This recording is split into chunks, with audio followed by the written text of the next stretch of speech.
Hi everyone! Today's video is going to be a bit different to my usual because we are not in a restaurant or a food festival this time.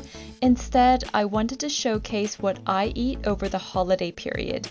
Everything you see here would all be stuff that you can eat as well because we have a Marks & Spencer Christmas and we have been doing it for years now. I really don't think I'll ever go back to cooking from scratch myself for Christmas again. This video is not sponsored by Mr. Marks or Mr. Spencer. It is simply my honest opinion as well as giving you as much information as possible so you can make the decision yourself as to whether or not you might want a Marks & Spencer Christmas as well.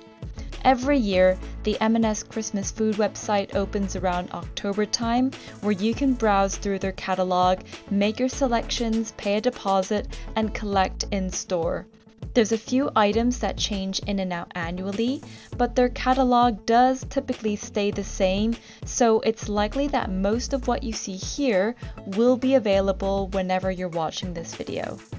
Price-wise, having an M&S Christmas is definitely going to be way more expensive than cooking from scratch yourself, but the way I see it is that the additional surcharge is the convenience and excellent quality, and it's Christmas. All of the food we have here is absolutely stunning, with favorites that I look forward to every year. Not only that, but when I say convenience, I mean that pretty much every dish is ready to go, where the only thing you have to do is put it in the oven for the correct temperature and for the correct time. That's it. One of the most stressful things I found about previous Christmases before going with M&S was all of the work doing the cooking from scratch when all I wanted to do was kick my feet up, relax, and enjoy my holidays. On Christmas Eve, we had slow-cooked shin of beef with bordelaise sauce, which came in at £45. Pricey, but you can see how massive it was. It can serve 8 people and is well worth it. This dish is one that we've been getting every year, and I hope they never take it off the Christmas catalog because it is one of their best items. The meat is melt-in-your-mouth tender, and the sauce is rich and flavorful. This one is well worth it. We find turkey boring, so we had duck as our main Christmas meat with cherry and chestnut stuffing.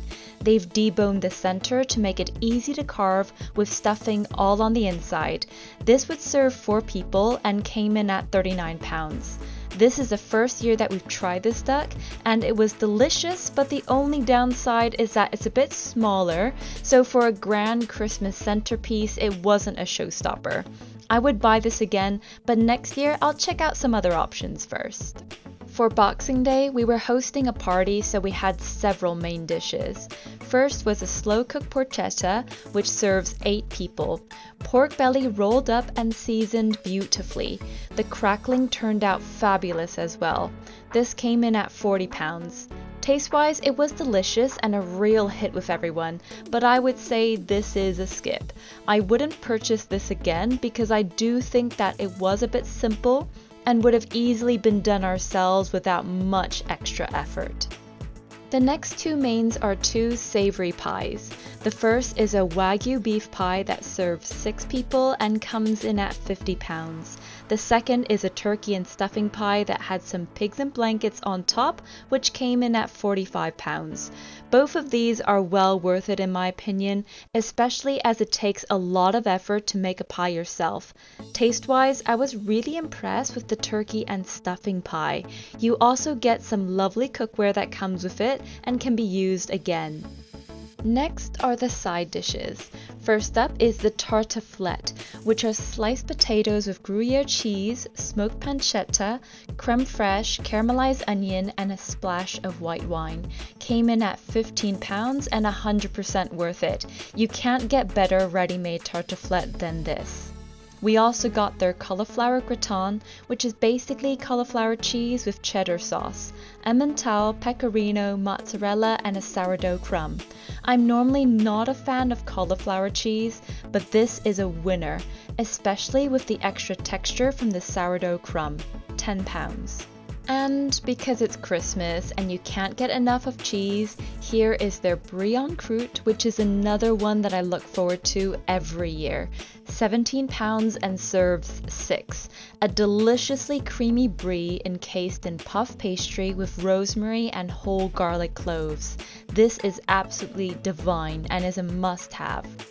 For Christmas Day, it was also essential to get their pork garnish selection for 16 pounds, which includes, of course, pigs in blankets, but also pork and caramelized onion stuffing parcels wrapped in bacon and topped with cranberry and rosemary. I would say this one is just about worth it for the stuffing parcels. Pigs in blankets are pretty simple to do yourself though. Finally, we have their classic vegetable selection for 30 pounds and comes with roasties, basic cauliflower cheese, Brussels sprouts with bacon, parsnips, carrot and sweet mash, and braised red cabbage. All of this was fine, but to be honest, I would pass on this one as the taste did not really live up to the cost. So, would I recommend for people to have a Marks & Spencer Christmas? Absolutely. It does cost way more than if you were to have it fully homemade, but to me, the stress is taken out, so it's well worth it. The food quality is also exceptional and beats what I would be able to do on my own. The cost is probably equivalent to restaurant prices, which I think is completely fair. So, what do you think? Would you try a Marks & Spencer Christmas one year? What do you eat on Christmas with your family? Let me know in the comments. I hope you've had a wonderful holiday season. Until next time.